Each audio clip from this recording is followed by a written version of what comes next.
At L&M Fine Jewelry, we hand select our diamonds to give you the very best prices possible. Monty knows a great deal when he finds one. Find your great deal at L&M Fine Jewelry. Your diamond destination. Hey, what's going on, everybody? Samuel AKEM here, and I'm back with another one. I appreciate you guys for tapping into my channel. Thank you guys so much for showing me love. I appreciate it so much. It was an interesting weekend in college football. Very interesting weekend in college football. Montana was unable to get the victory at home against UC Davis. They played a ranked matchup on ESPN2 late. Big Sky After Dark game. They weren't able to get the victory. We're going to talk a little bit about that. We're going to talk about the Montana State team. We're going to talk about this upcoming UC Davis-Montana State game.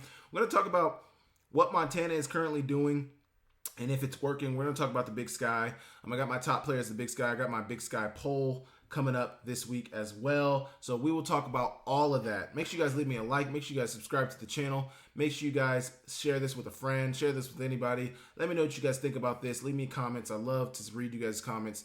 And we will get straight into it.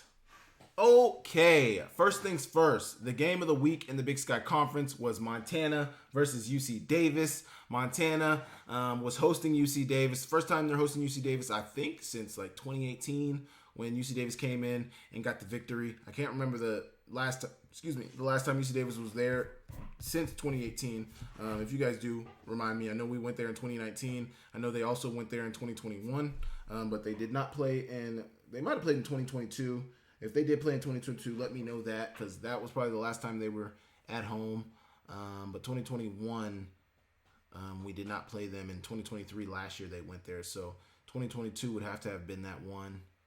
Yeah, so you guys let me know. But they played them at home. They got the victory. UC Davis got the victory, 30-14. They moved to 9-1 overall, 6-0 in conference, and Montana falls to 4-2 in conference, 7-3 overall. They're on the outside looking into that Big Sky Conference title. Really, there's no lane for them to get that title. UC Davis or Montana State is going to win a share of it next week. That is a fact. And then Montana has a chance to play spoiler, but even if Montana State wins next week, Montana beats them in week 13, Montana State is still going to get a share of it, unless either of them lose their two last games. But somebody is going to win that title in that game next week. Somebody's going to win a share of it. So good for them. Does that mean they pass the trophy out next week since they get a share of it? Instead of waiting the last week of the season, they give it to them next week? I don't know how that works. You guys can let me know if you know how that works. But this Montana football team, man, they're running two quarterbacks. It doesn't seem to be working. Neither quarterback was really able to get a rhythm.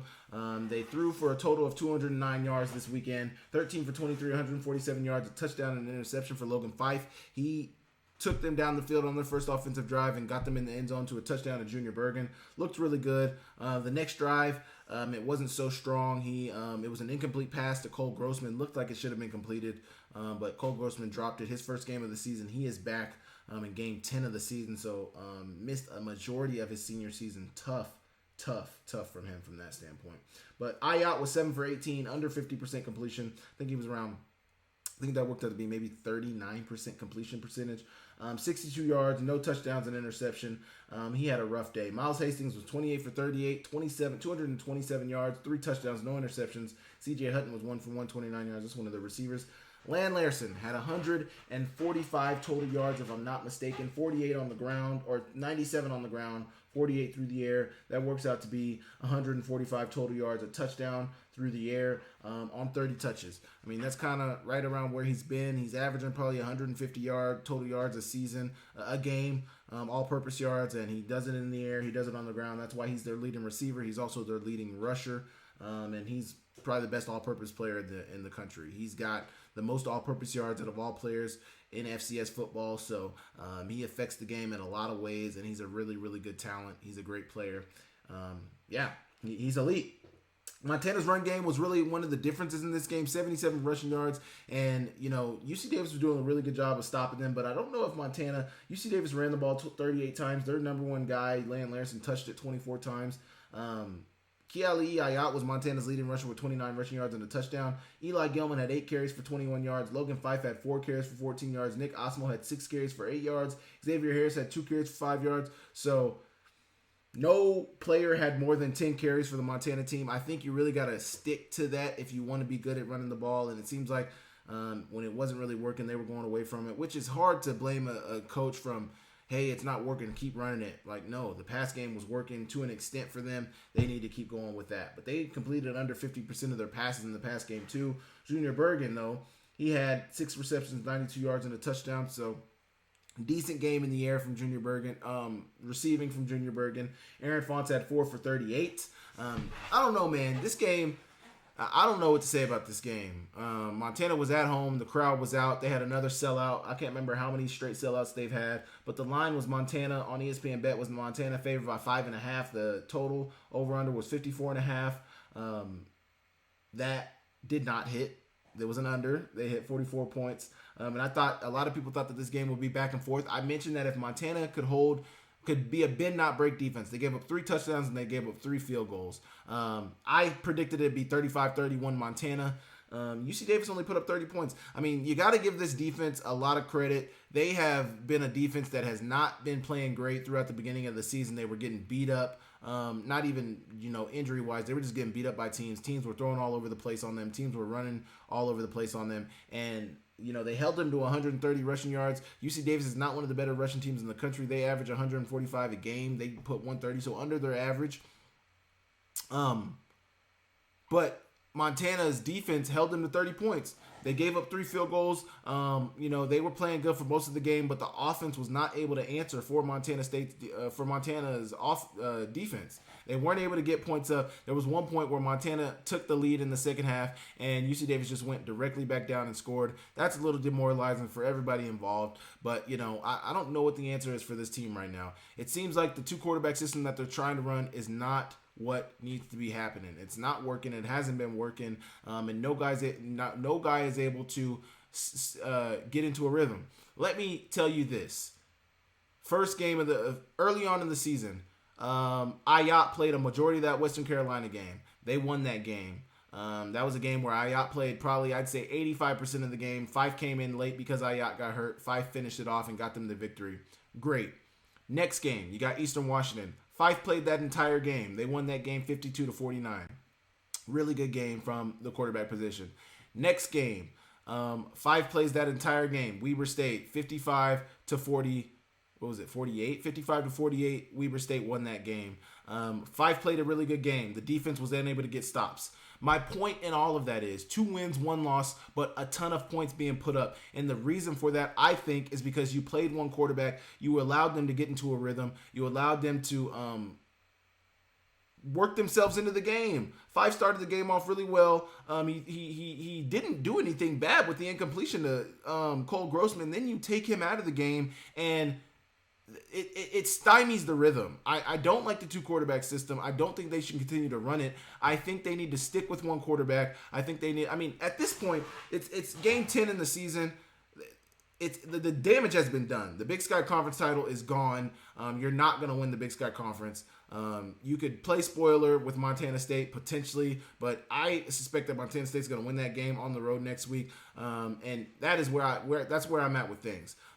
I think they've massively mishandled this quarterback situation this year. They should not have been playing 2 quarterbacks the whole season. They should have chosen one. Honestly, after Ayat got hurt, that should have been you don't want to have a guy lose his job to injury, but they should have just played 5 for the rest of the season after that. Don't keep switching the guys in and out. 5 had been playing good football. I can't remember why. I don't know why or when they started to stop playing when they started back playing the 2 quarterbacks, but Fife necessarily hadn't shown that he was playing bad football. Fife had his first interception of the season. I think it was last week, or a couple of. It was Cal Poly. That was his first interception of the season, and then yesterday he had his second interception of the season. But Fife has not been playing bad football, so it's very hard for me to wrap my mind around why they started to play the games they started to play when Fife hasn't been playing bad football. It's very perplexing. He's been playing good football, and Ayat was playing decent football too. But excuse me, I think based on what we had seen from Fife after Ayat got hurt, I think that's who you stuck with. And the receivers seem to have been playing better under him. The running game, I think, kind of took a step back under Fife based on where it was with Ayat. But I think all in all, you should have stuck with Fife. I know a lot of fans feel the same exact way as I do. UC Davis looks like a really good team. I'm very interested to see that Montana State versus UC Davis game this week, but I think UC Davis looks like a phenomenal team. They look like one of the better teams in the country. That number 4 rank for them has been earned. They've beat everybody in front of them outside of the division, the FBS opponent that they faced, but they look really good. It's going to be an amazing matchup in Davis, California this weekend. I cannot wait to watch that game. But yeah, you guys let me know what you guys think about the quarterback situation. I've seen a lot of talk online, so I kind of really already know where a lot of people feel about that and what people think about that. But you guys let me know. Has it been severe malpractice from the coaching staff of Montana to play 2 quarterbacks, or is there a rhyme or reason for that? I know some people fall on the IOT side of things. I know some people fall on the Fife side of things. I fall on, I don't care who you play, let one of them play and let one of them work through their mistakes. I think last night was a perfect example of what happens when you end up playing 2 quarterbacks, especially in a game like that. I have said all this season, you need to decide on one. If you try to play the 2 quarterbacks, it's eventually going to bite you, and it did. That is really the only thought I have about this game. The offense was the problem. I don't want to really point at the defense. I think the defense played a fine game. Based on who that UC Davis offense is, you're going to give up points. You're not always going to keep people under 20, under 15 points. You're going to give up points, and it really falls on the offense and really falls on the rotation of quarterbacks as to why there was problems. You guys let me know what you think about that, and I will move on. Okay, I'm going to keep it real quick, real short, real brief. Montana State played against Sac State at home in Bozeman. They moved to 10-0, 6-0 in conference. Whoever wins this game next week against Montana State and UC Davis will win a share of the Big Sky title. That is going to be an amazing game in Davis, California. I cannot wait. Sac State moves to 3-7, 1-5 in conference. They have been struggling all season. They will play against Cal Poly next week. That's a toss-up game, and then they play UC Davis the week after that. So maybe potentially play spoiler, but I don't suspect. I mean, it's a rivalry game, so we'll see. But Sac State really looks like they've packed it in. Tommy Mellott only threw 10 passes. He was 7 for 10, 89 yards. They rushed for a record 508 touchdowns, 7 rushing touchdowns. 508 rushing yards, 7 rushing touchdowns. Great game. 2 rushing touchdowns from Tommy Mellott.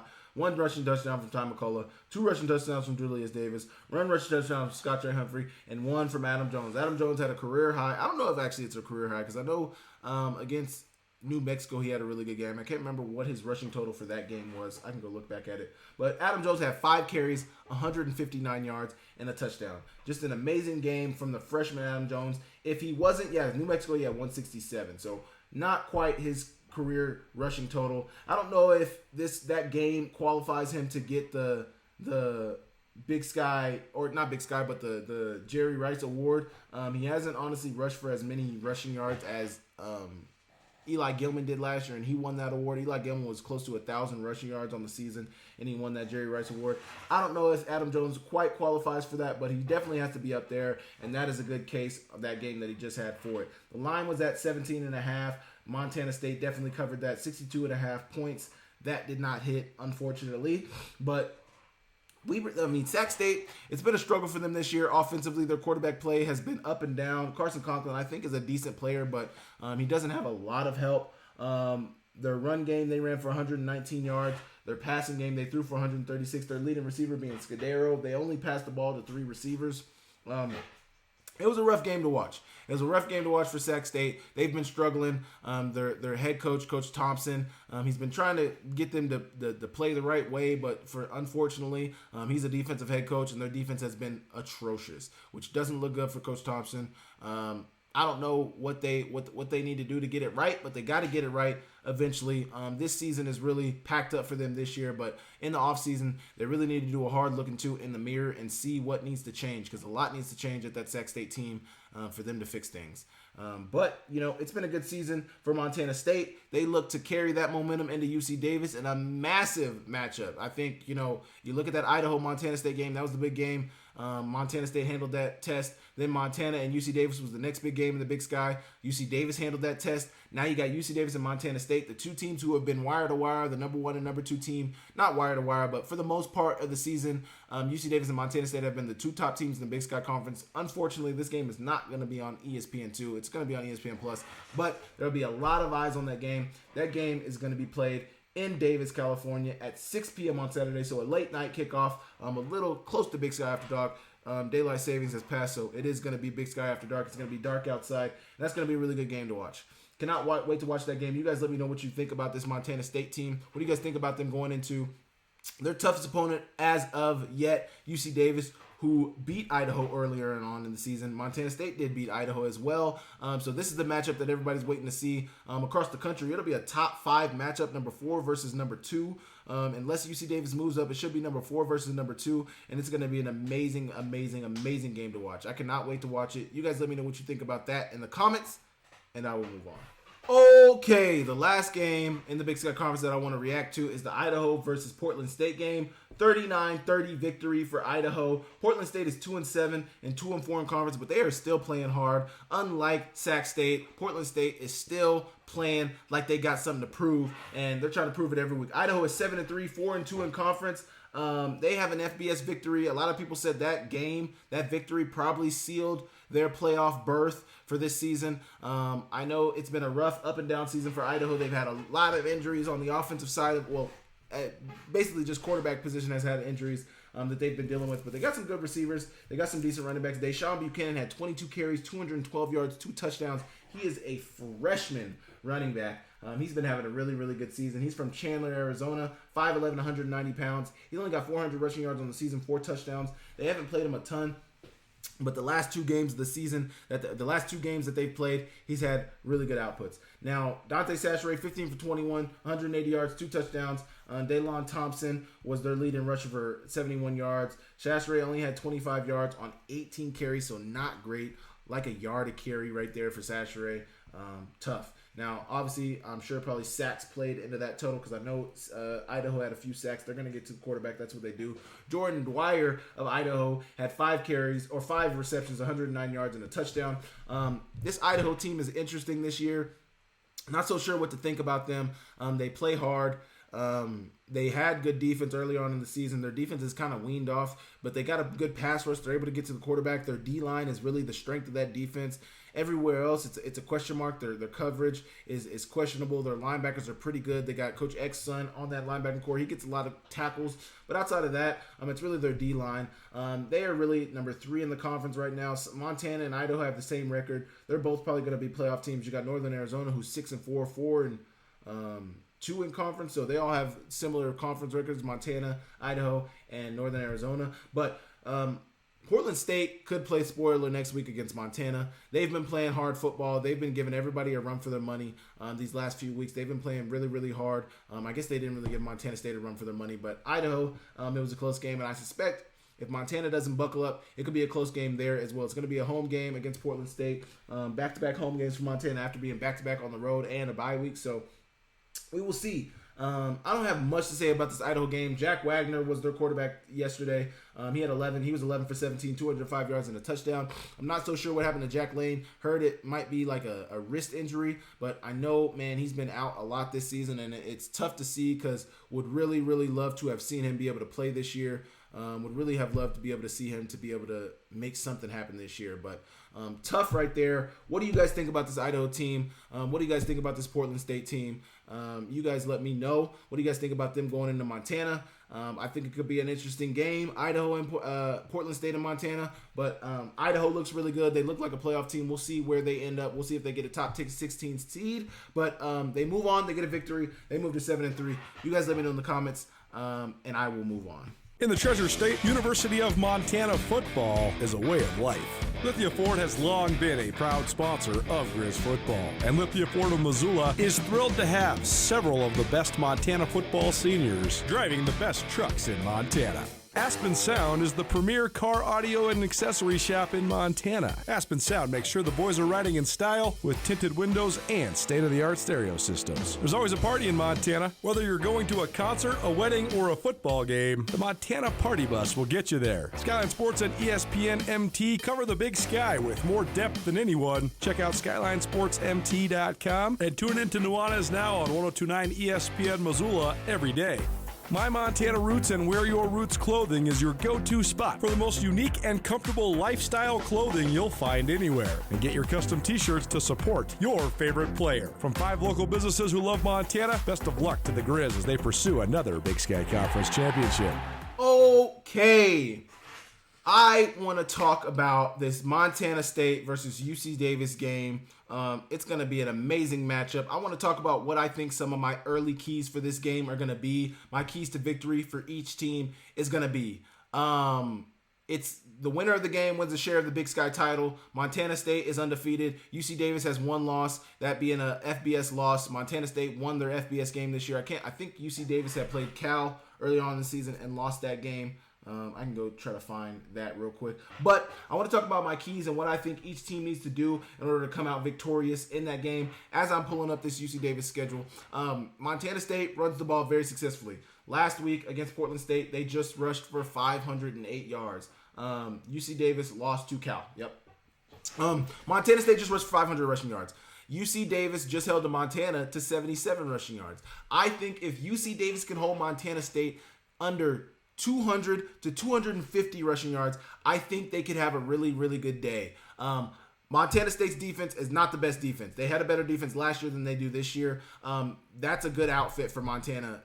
That's a good matchup for UC Davis. UC Davis does a lot of creative things on offense. They throw the ball all over around.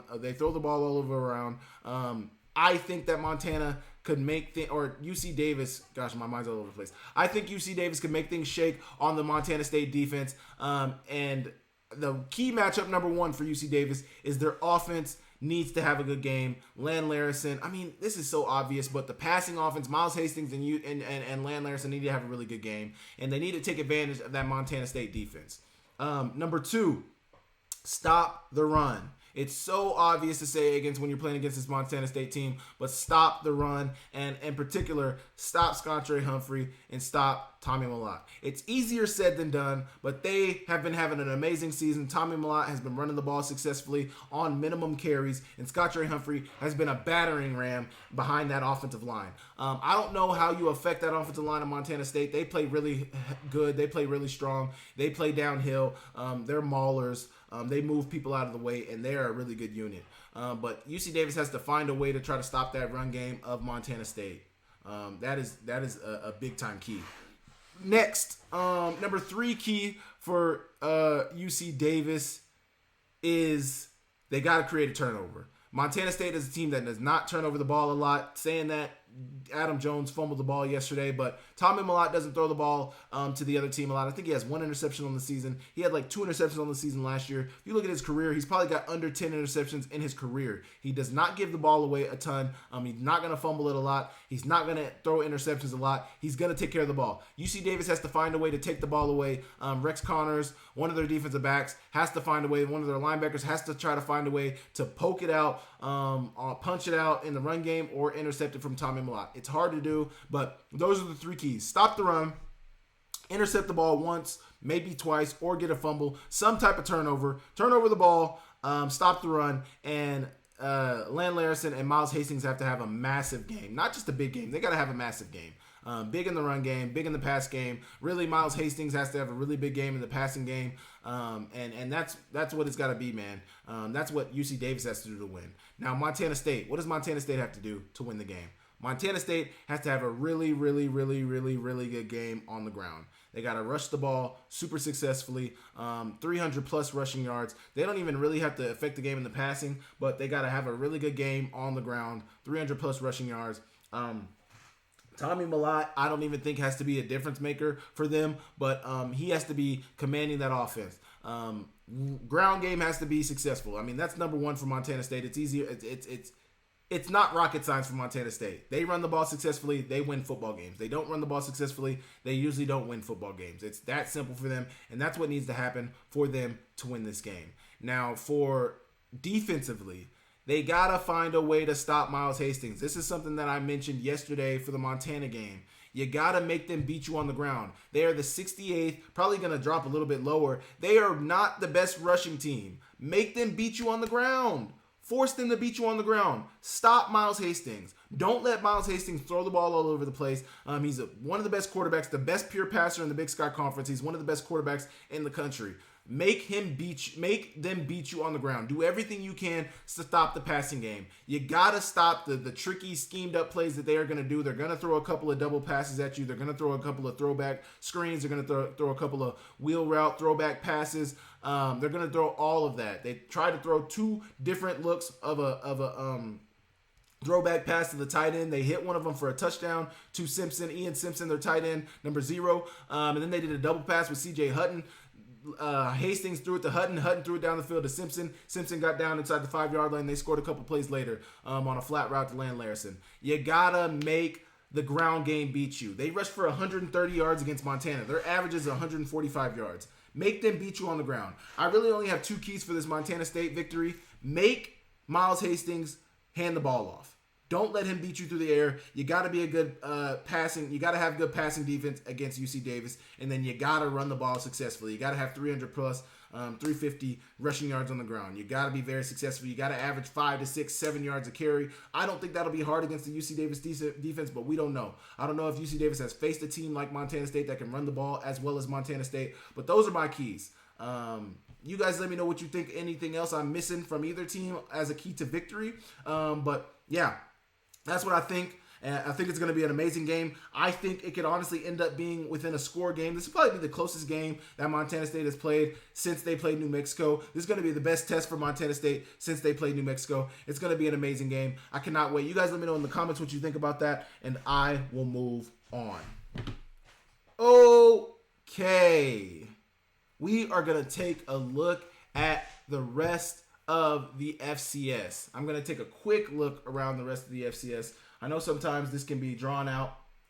I don't want to take too long on this, but I do want to look around the rest of the FCS because I know there were some L's that got taken place yesterday, and I want to see, obviously I'm not doing the rankings here, but I want to see how that could potentially affect things. So first things first, as it's pulling up, it's loading. We're going to look at the Big Sky Conference. Montana took an L yesterday. I think Idaho might move ahead of them in the rankings. Montana will probably be around 12, 13, maybe 15 at the lowest, I think. But there were some teams that took some losses that are really going to drop. Rhode Island took a loss yesterday.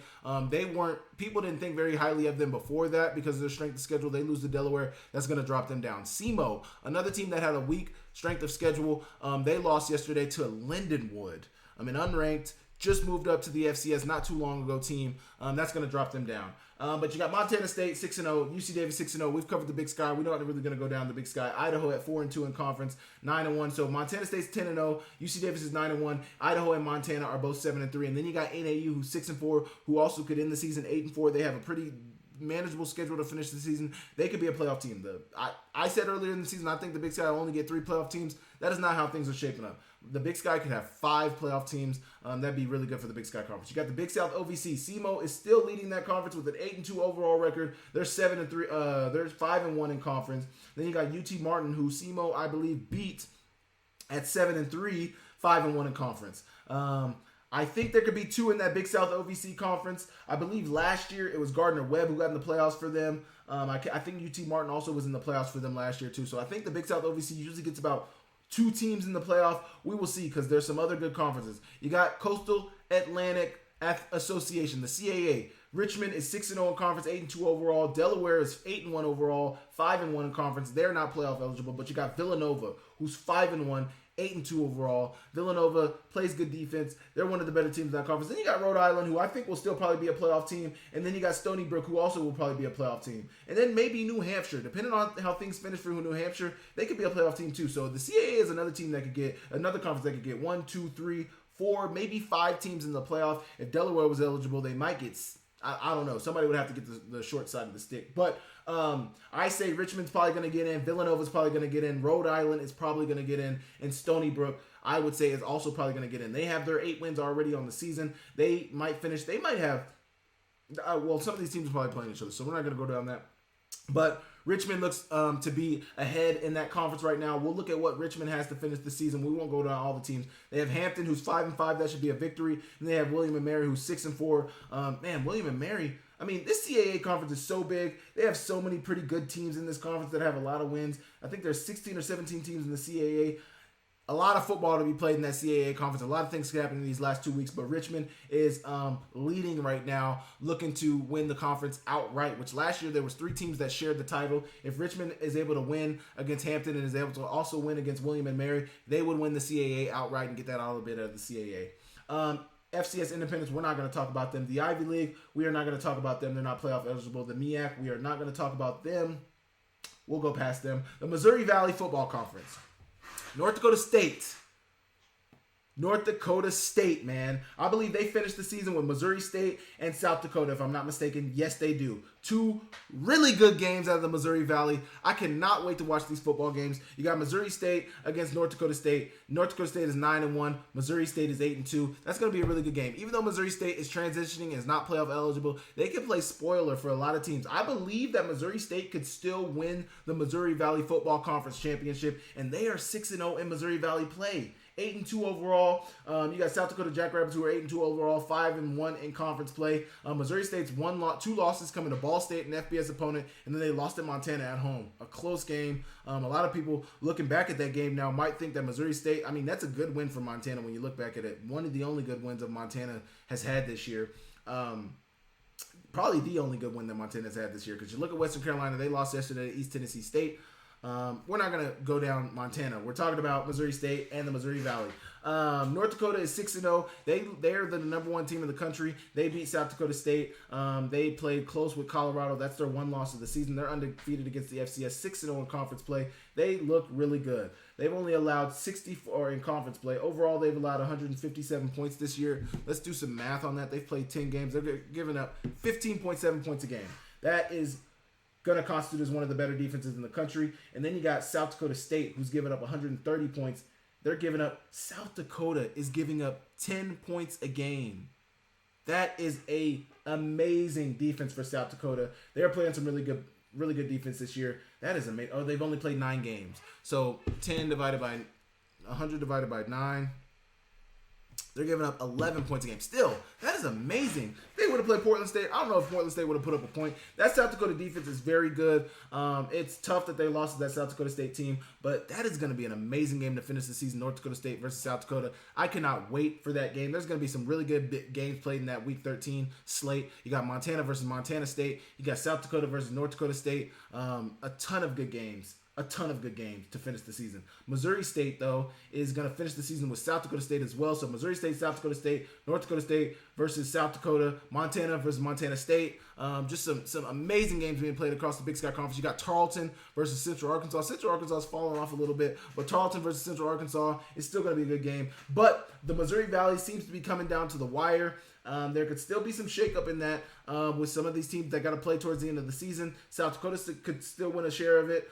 North Dakota State or Missouri State could win a share of it. South Dakota State technically could still win a share of it. There's a lot that has to happen in these last 2 weeks, and I cannot wait. But North Dakota State is ahead, and they control their destiny right now. The Northeast Conference. Duquesne looks to finish the conference. They're 5-0 right now. They just got the victory yesterday against Robert Morris. They really handled Robert Morris 31-6. They finished the season with a 4-6 Wagner, and then they got Central Connecticut at 5-5. They look to be the AQ automatic, the auto bid. I don't know if NEC gets an auto bid, but Duquesne looks to win the NEC. I don't think very highly of that conference. There's not a ton of good football being played in that conference, but Duquesne can finish the season at 9-2. I guess they're only playing 11 games this season, opposed to a lot of the FCS that's playing 12 games this season, but they're going to finish 7-2. Thinking back to the Missouri Valley for a second, that game from Portland State that they didn't play could end up hurting them, which is going to suck for South Dakota. But if they're able to win against North Dakota, that could be a really good game for them, and that could look really good for the resume. Potentially get them maybe a top 2 seed. You know, who knows? Because they did still lose to South Dakota State. The Patriot League, you got Bucknell, who is 5-5 overall, but they're 3-1 in conference. You got Lehigh, who is 6-3 overall and 3-1 in conference. I want to look at Bucknell, who they've lost to, because if they've lost to Lehigh, but I guess it wouldn't matter if they all finish the same. They beat Lehigh. I guess that just matters for the automatic bid. But Lehigh beat Holy Cross yesterday, who was undefeated in conference play.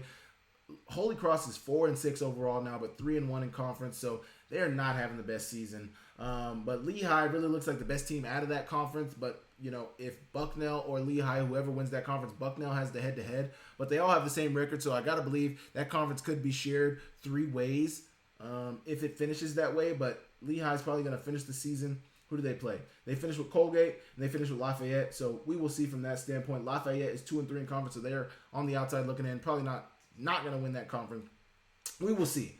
You got the Pioneer Football League. Drake looks to be the head and shoulders best team in that conference. They finished the season with Morehead State. That's going to be a really good game this week. Morehead State at 6-4. Drake at 7-1. Interesting why Drake has only played 8 games this year. They're 7-1, and Butler is 4-2 in conference. So everybody else has 2 conference losses. Drake only has 1, but Morehead State and Stetson, they're probably going to beat Stetson. So Morehead State looks like Drake is going to win the conference. I know if they win next week, they most likely are going to win a share of that. No, they're going to win the conference if they win next week. So if they beat Morehead State, they're going to win the conference because they'll only finish the season at worst with 1 loss.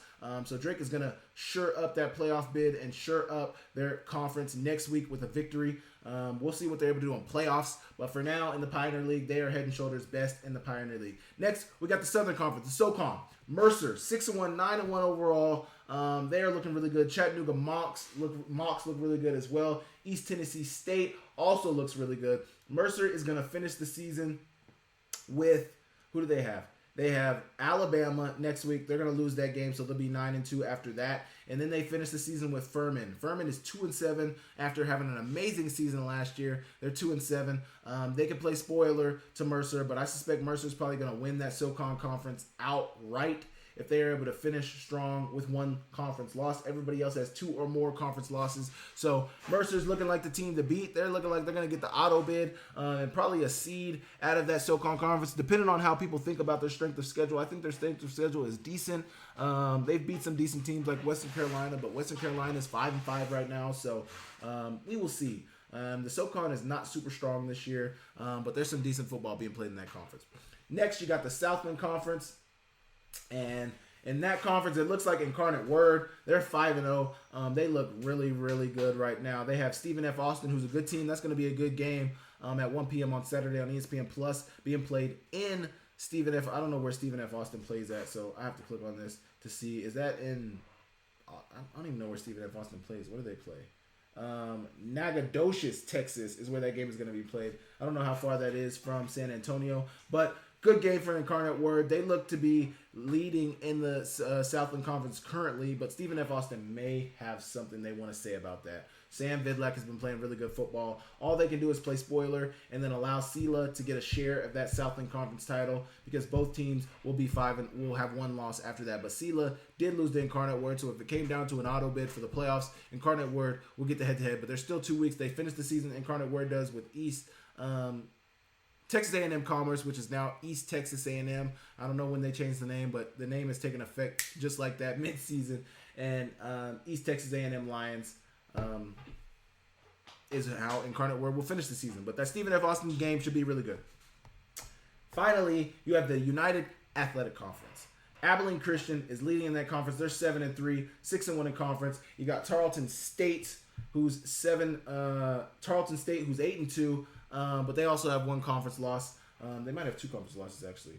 No, they're 5-1, and Abilene is 6-1. But Tarleton State, man, they finished the season with Abilene Christian. They could really control their destiny in the UAC too. They could win against Abilene Christian, and then they could win against Central Arkansas, and they'll win the UAC conference. But this conference is very interesting. Abilene Christian leading in that conference. They've been on the up and up as of late, and for them to potentially be a playoff team this year, I think would be amazing. I think that UAC conference is a strong conference this year. I talked a lot of smack about this conference throughout the offseason, but I think they could have 2 playoff teams this year. Abilene Christian and Tarleton State at 7-3 and 8-2 are the 2 best teams, obviously. But Central Arkansas, I thought, would be better this year. Obviously, not so much. They have 3 conference losses. They are not going to win the UAC, which is tough. That's tough. But Abilene Christian and Tarleton State, they look really, really good. And that game next week bodes really big. I suspect whoever wins that game between Tarleton and Abilene Christian this week is going to be the UAC conference champion. Big time game for them. Yeah, I know there's going to be a lot of eyes on the game. So I'm going to be interested to see who wins that game. And I know a lot of people also will be, not just myself. Yeah, so you guys let me know what you guys think about the rest of the FCS. That is kind of what's going on around the FCS, what kind of the conference standings are looking like around the FCS. I think there could be a lot of shakeup in the last 2 weeks. There's some big games being played. Missouri State, North Dakota State seems like Montana State, UC Davis, and Missouri State and North Dakota State are my 2 top games that I want to watch this week. But Abilene Christian and Tarleton are also what I'm going to have my eyes on. I cannot wait for this weekend of football. It's going to be amazing. Football matters in the FCS because there's playoffs and there's a ton of good football being played. You guys let me know what you guys think about that, and I will move on. Join Town Pump's Pump It Up Rewards Plus program and never pay full price for fuel again. Save 5 cents on every gallon every day at any Town Pump across Montana. Plus, earn and redeem points on your favorite in-store items to get free stuff with our clubs. Stop in and pick up a rewards card. Download the Pump It Up Rewards Plus app today. Or visit townpump.com/rewards to register and start saving. Town Pump. Right down the road. Pump it up. Oh, yeah. Next, I want to talk about my top Big Sky performances of Week 11. I only got 5 this week. There was some good football play at the Big Sky Conference, but not a ton of huge performances. There were some really good defensive performances. But first, I got Jackson Cloyd of UC Davis. 5 total tackles, 4 solo, 3 tackles for loss, and 2 sacks. Really good game from Jackson Cloyd. I think he's a DN for UC Davis, but looked at the box score. He had a really, really good game. UC Davis got the victory against Montana this week, and they're riding high, 9-1, 6-0 in conference. They're looking to play against Montana State at home. Big time game, one of the biggest games that they've played in a long, long time, probably since something they played in 2018. But big game for UC Davis. They look to get the victory. Number 2 is Ryder Meyer at Montana. 17 total tackles. 8 of those solo, 1 tackle for loss. 17 total tackles. I think anytime somebody on defense has more than 15 tackles, they're having a really, really good game. That was a career high for Ryder Meyer. I think before then his career high was like 12 because they announced in the press box that once he got to 13, that was a career high. Really good game for Ryder Meyer. They've been tackling much better on that Montana defense, but he's a safety, and for your safety to have 17 tackles is not the best look. But they kept UC Davis around 130 rushing yards. It was really the passing game where was the difference for UC Davis's defense, for UC Davis's offense. Number 3, Adam Jones of Montana State, the freshman. 5 carries, 159 rushing yards, 1 touchdown, an average of 31 yards a carry. That is insane. Insane output for a freshman running back at Montana State. They got the best offensive line in the Big Sky Conference, one of the best in the country. That's to be expected from their running backs. Number 4, Kobe Tracy at Idaho State, 26-37, 348 yards, and 4 touchdowns. They got the victory against Weber State. They are 5-5, 3-3 in conference, even all around, across the board. They are a team that's come on really strong later in the season. I think they could potentially finish like 7-5, be over 500, and ride high into the offseason with Coach Hawkins and that squad. They look really good right now. And then number 5, you got Deshaun Buchanan of Idaho, 22 carries, 212 yards, 2 touchdowns, an average of 9.6 yards a carry. The freshman as well, wondering where he's been all season. Idaho has been not so much lacking in the run game, but they've needed a bell cow running back that they can lean on. And for the last 2 weeks, Deshaun Buchanan has been that, and he's looked really, really good. So we will see what they are able to do from that standpoint. We will see.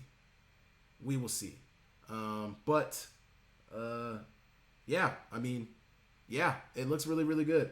It looks really, really good from these top performances. You guys let me know who you thought had a top performance in the Big Sky Conference that you think I missed. Let me know, and I will move on.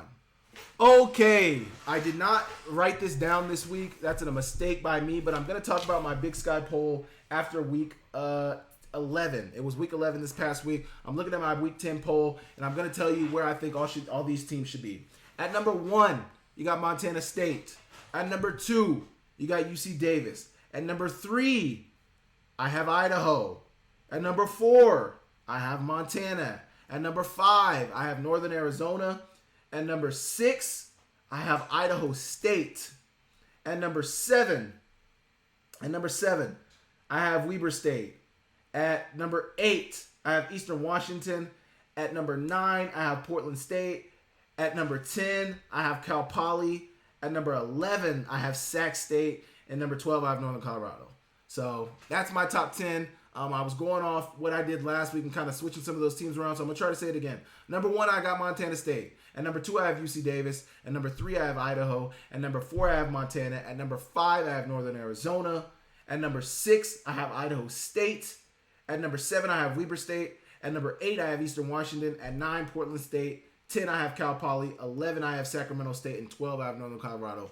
You guys let me know what you guys think about my top poll. My top 12 poll for the Big Sky Conference this week, following week 11, and I will move on. Okay, I want to preview the Big Sky games coming into week 12, and we're going to go real quick. Northern Arizona, Northern Colorado. That game is being played at 12 p.m. on ESPN+. 6-4 Northern Colorado, 6-4 Northern Arizona, looking to get their 7th win of the season, looking to be a playoff team this year against 1-9 Northern Colorado. Northern Colorado got that one victory against Weber State, baby. That one victory. Northern Arizona, they look all right this year. They look pretty good. They got a good defense. They got a really good player in Alex McLaughlin. But I suspect Northern Arizona will win that game by 3 to 4 scores. That game is going to be played at 12 p.m. in Greeley, Colorado on Saturday. You guys go check that out. Next, you got Portland State at Montana. Portland State is coming back to Montana. Robbie Houck is coming back to Missoula, Montana to play against his dad, special teams coordinator Robbie Houck. Portland State has been playing good football. They haven't always won the games this year, but they've played hard in a lot of their games. They've given some people a run for their money like they did Idaho this past weekend. And Montana 7-3, looking to get back on track after a UC Davis loss, after being on the outside looking in for the Big Sky Conference title. It's tough for them. But they will play at 1 p.m. on ESPN+. That's going to be a really good, a pretty decent game. Just interesting because Robbie Houck is coming back, so from that standpoint, it'll be pretty good. You know, he set records here, tackle records here. He had a really good career at Montana.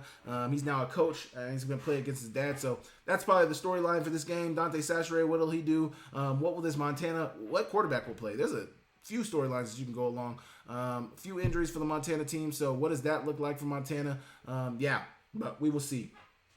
Idaho State versus Eastern Washington. Idaho State is 5-5. Eastern Washington is 3-7. I suspect Idaho State will win this game, but who knows? Eastern Washington has been playing really good football all year. They just defensively cannot get out of their own way. This was actually a really good game last year, Idaho State and Eastern Washington. Idaho State came back and got the victory against Eastern Washington. It was an amazing comeback to watch. I kind of broke it down, so if you guys want to go see that, you can watch it on my channel. But that game is going to be played at 2 p.m. on the Inferno in Cheney, Washington. Go check that out on ESPN+. Sacramento State, Cal Poly. I suspect Cal Poly will win this game because Sac State's defense hasn't been able to do anything. 3-7 Sacramento State versus 2-7 Cal Poly. That game is going to be played at 3 p.m. on ESPN Plus in SLO, California, San Luis Obispo, California. You guys go check that out. Weber State at Idaho. I got Idaho winning this game. Weber State has been abysmal. After beating Montana, Weber State has not done anything good. They look terrible this year. They're 3-7, 7-3 Idaho. This game is going to be played in the Kibbe Dome. Can't remember the last time Idaho was in the Kibbe Dome. Seems like it's been a minute since we've seen Idaho in the Kibbe Dome, but they're back. That game is going to be played at 6 p.m. on ESPN Plus. Idaho and Weber State. Great game. Finally, last but not least, 10-0 Montana State is going to play against 9-1 UC Davis. Now, that game is going to be played at 6 p.m. on ESPN Plus. If there was ever a time for game day to potentially come watch a Big Sky game this year, it'd probably be this game. Now, I know UC Davis doesn't have the same fan draw that a lot of the stadiums in Montana does, but that would be a great destination for them to come to. But 6 p.m. on ESPN Plus. Saturday, November 16th. It's going to be an amazing, amazing game. Cannot wait to watch it. It's going to be great. Montana State looks to whoever wins this game will win a share of the Big Sky title. I already talked about this earlier in this game, earlier in this video, and I've also talked about some of my keys to victory for Montana State and UC Davis. But that game is going to be played at 6 p.m. on ESPN Plus in Davis, California. Make sure you guys check that out. That is one of the games I'm going to be watching. There's a lot of good football being played in the FCS, and you guys will check it all out. Please go check it all out. That is my preview for week 12 in the Big Sky Conference. You guys let me know what game you're looking to watch. I'm sure it's Montana State versus UC Davis, but you guys let me know, and I will move on. Okay, Thank you guys for tapping into the channel this week. Please make sure you guys go check out Under the Helmet with Samuel Akem and the Grizz running backs every week live at the press box from 5 to 7 p.m. I will be sitting down with Eli Gilman this week. You guys can check that out on my channel on Thursdays, or you guys can check out the audio on Skyline Sports. That'll also drop on Skyline Sports. But you guys can check it out live if you guys want to come to the press box from 5 to 7 every Sunday with the running backs. Season's dwindling down now. We got playoffs coming up. There's a lot going on in FCS football. So, yeah, it's been a really good opportunity for me to be able to sit down with the running backs. I've really appreciated having their time. I've really appreciated being able to, kind of have my own show for the first time and be the guy who's hosting it, running it, asking all the questions. It's been awesome. Make sure you guys go check that out. My Tuesday videos, you guys can check the audio on Skyline Sports as well. That drops every week on the Big Sky Breakdown podcast feed. You guys can check that out. Please go check it out. If you guys don't like watching the videos, you guys can have the audio on Skyline Sports. A lot of good things going on in the Big Sky Conference. A lot of things going on for me. Please subscribe to the channel. Please leave a like. Please comment down below. Thank you guys for tapping in so much, and I will catch you guys next time. See ya later.